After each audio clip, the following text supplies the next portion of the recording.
So I'm pretty sure this old alternator is the source of all my overcharging problems, and we're going to get rid of this thing in a hurry. And we're going to replace it with this.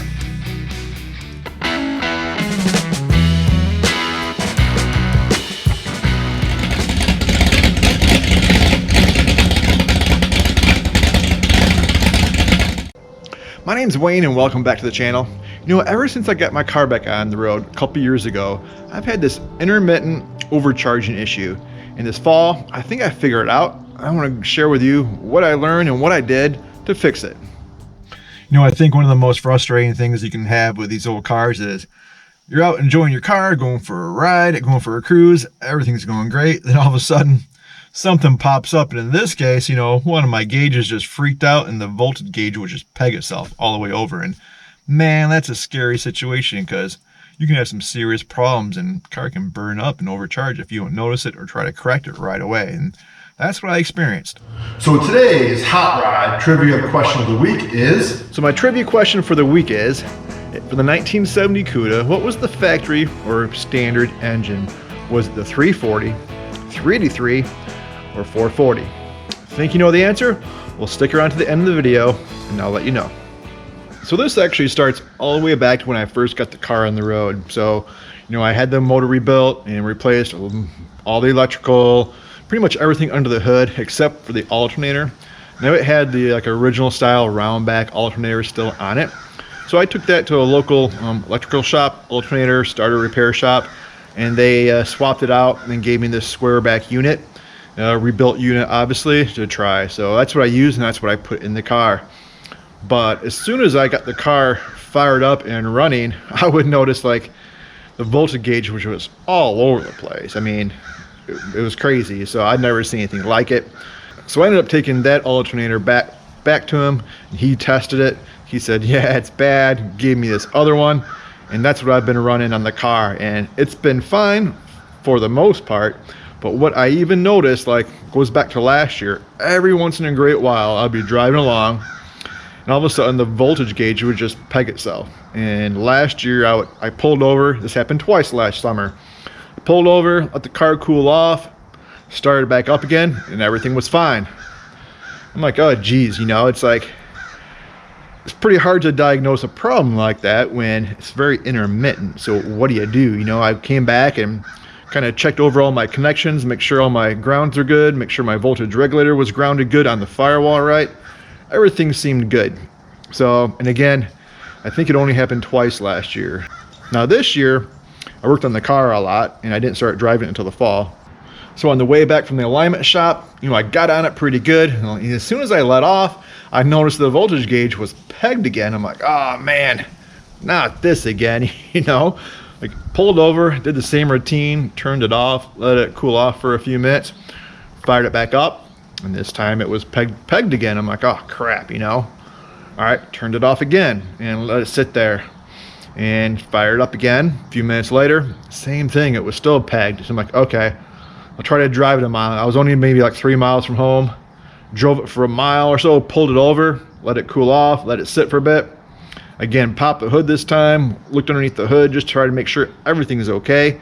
Nothing was glaring or jumping out, didn't notice anything going out or arcing out with the alternator, or made sure the regulator was all plugged in. Again, just going through the basics, everything looked fine. So anyway, I kind of limped it home, took a while, took my time, didn't really know what to do. And then after that, parked it for a little while and trying to figure out what am I gonna do. So I will say, ever since I had the original alternator issue, I haven't had a lot of faith in it. You know, the funny thing is, that was the only thing I didn't really replace under the hood either. You know, like pretty much replaced everything else new.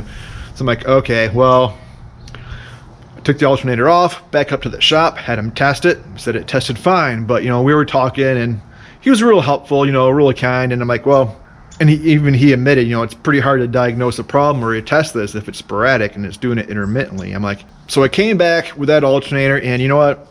I didn't want to put it back on. I didn't trust it. And twofold, I'm like, you know what? I'm going to do a few things all at once, which I know is probably not the best thing because it's hard to really figure out exactly what happened. But I'm like, I'm going to replace the voltage regulator. It's an easy, simple thing. I'm going to make sure it's grounded really well at the firewall. And I think I'm also going to add a ground strap from the voltage regulator to the back of the engine block. I know these old cars, grounds are so important. You got to make sure you have a good ground. And then I'm just going to replace that alternator. Now the factory ground is really just this cable right here from the battery coming up to the core support.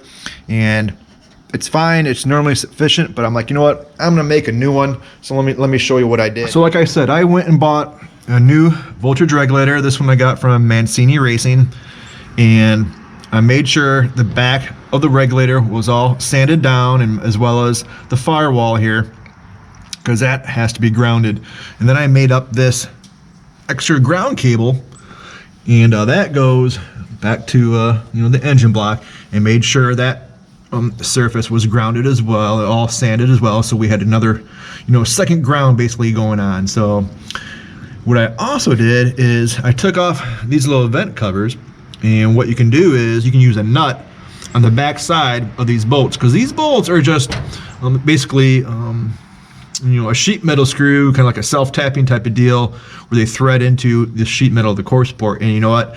These things are really easy to strip out if you go in there and try to really refine it. And actually this one was before I got it. So I had to take this off, go in the backside with like a punch, just try to straighten out the sheet metal so it would screw in and actually have a good threads just on this bolt at all. But then I went back and added nuts on the backside to make sure we had a really good strong connection. So I did that on this side. So here is the alternator that was on the car that I had rebuilt, that I'd been running for the past couple years. The old square back, this factory one would have a round back, so this is a little bit newer one, but same type of deal. And yeah, like I said, I just didn't have any faith in this unit. In the back of my mind, I just thought, this was the cause of all my problems. And yeah, ever since I had the problem with the first one I got from that local rebuilder, I'm like, you know what? Forget it. For everything I've done to the car, I don't want to risk frying my electrical system on some old rebuilt unit. I'm going to go with a new one. I want to get something better, so that's what we did. So I went over to Mancini and I got this Power Master unit. This is their 7018. So this is pretty cool. I really like it. It's a round back style, so it has that factory look. It's a single pulley, obviously. That's one thing I can't stand, is like having a double pulley car and a car that doesn't have AC or doesn't need it. But that's just my OCD problem, so I made sure I got a single pulley on this guy. So I went with a 100 amp single groove pulley, round back style. So here's a little card that comes with these units. Again, model 7018 if you're curious. So idle 71, cruise at 85, and then top end 97. It was tested in June 22. So pretty cool. I mean, this is a quality unit. I've heard nothing but great things about these pieces. They're not cheap, I know, but you know what? For as much as we put into these old cars, and I want a quality piece and want something that I can trust and has a good warranty, and I wanted to put what I thought was maybe the best unit in this. Those good alternators are not cheap, but I really think it's going to be worth it. And really, more than anything, that peace of mind, quality piece. I just was done with the rebuilds, and doing the alternator swap is really simple. Obviously I already did it in the past, a couple months ago. So again, we got the single pulley. Man, does it look good on there too. And we're really nice and clean. And then the back side, it's kind of hard to tell, but it is the round back style unit. So it has the factory appearance, right, of the original alternator from 1970. And man, it looks great. So no problems with the installation. It all fit just fine, no issues, and yeah, nice and clean. And if you're wondering about running a 95 or 100 amp alternator with basically the factory wiring for the most part, the factory ammeter gauge, that's been rebuilt, and now we have a volt gauge, and actually that's all bypassed, if you will, under the dash. And out here, to help take load off the actual terminal at the firewall, there's a guy on the forums who makes a really nice, simple grounding cable. It goes from your alternator all the way around to your relay to help take load off the factory block, the wiring harness block on your firewall. And I did do that. Now here's the old voltage regulator I was running. These are fairly cheap, 30, 40 bucks, whatever. And I bought the best one I could get from Mancini, not just the auto parts store. And you can see on this one, this is what you want to do. You want to make sure you ground the back side of it, sand that off.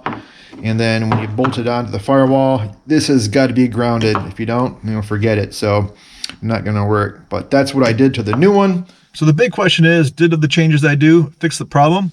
Well, right after I did those upgrades, I was able to drive the car for about 3 months. And you know what? The car has not overcharged once. And actually the voltage has never been as stable as it is now. So I'm telling you, I'm pretty sure. Okay, I'll say I'm 100%. Well, maybe not 100%. I'm 99% positive everything I did fixed the problem. So far I've been driving the car around, watching the gauge. Again, I had the gauges rebuilt by Redline, straight down as 12 volts, and the second tick mark to the right, 13 and 14, and the car has always been really steady right around the 14 volt mark, which before it was never steady. It would bounce up and around, and again, like I said, every once in a while it would peg the gauge to the right and like totally, scare the crap out of me, thinking the car might burn down.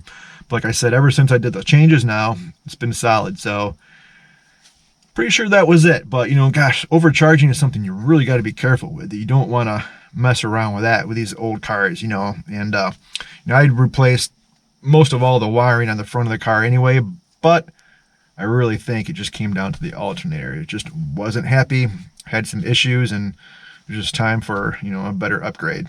So that's what I ended up doing to try to solve my overcharging issues. Again, man, they can be really tough to diagnose when it's intermittent. If it was steady, constant problem, it'd be a lot different, and you could really try to pinpoint what the problem is. But it wasn't, and you know what? I'll be the first to admit, I'm not the best with the electrical systems on the car.